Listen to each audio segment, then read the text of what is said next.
والصلاة والسلام على من لا نبي بعده أما بعد فأعوذ بالله من الشيطان الرجيم بسم الله الرحمن الرحيم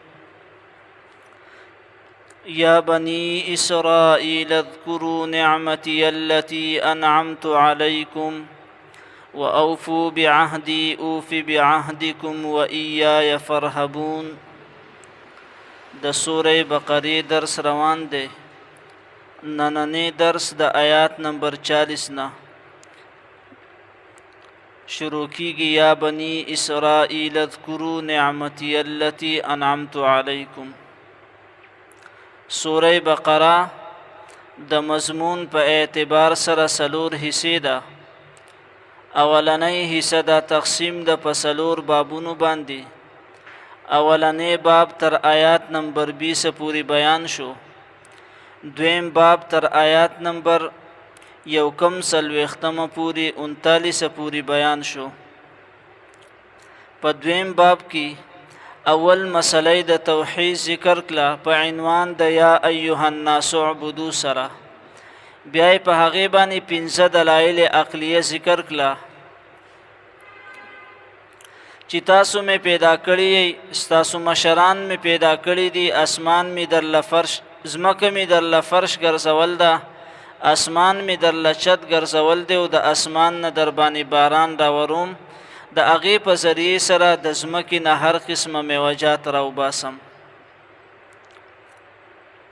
بیا ورپسې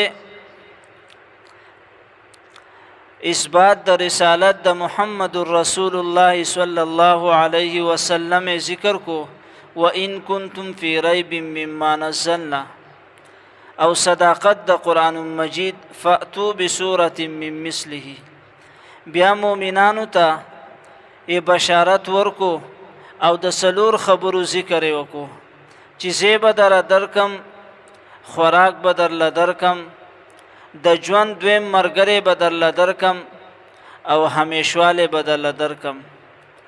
بیا یو شبهه وه چې د رسول الله صلی الله علیه وسلم په رسالت باندې او دغه رنګې په قرآن مجید باندې واردل چې دا څنګه قرآن مجید دی چې په دې کې د جولاګي، د رعد او د برق د معمولی څیزونو بیان دی. نو د هغې ازاله وشوله په ان الله لا یستحیي سره. د هغې نه بعد د سلور نعمتونو ذکر و. کیف تکفرون بالله وکنتم امواتا. اولنی نعمت فاحیاکم. الله فرمایي چې د نشت نه مشتکله ستاسو وجود نه و، وجود می دله درکو. دویم نعمت هو الذي خلق لكم ما في الارض جميعا. یعنی په دې ځمکه کې چې دا څومره څیزونه دي دا ما ستاسو د فیدې دپاره پیدا کړل دي.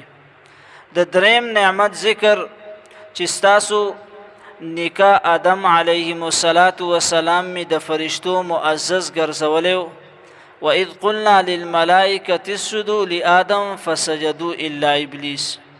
څلورم نعمت چې ستاسو د نیکه د آدم علیه السلام نه لغزش شوی او هغې ته مې معافي وکړه.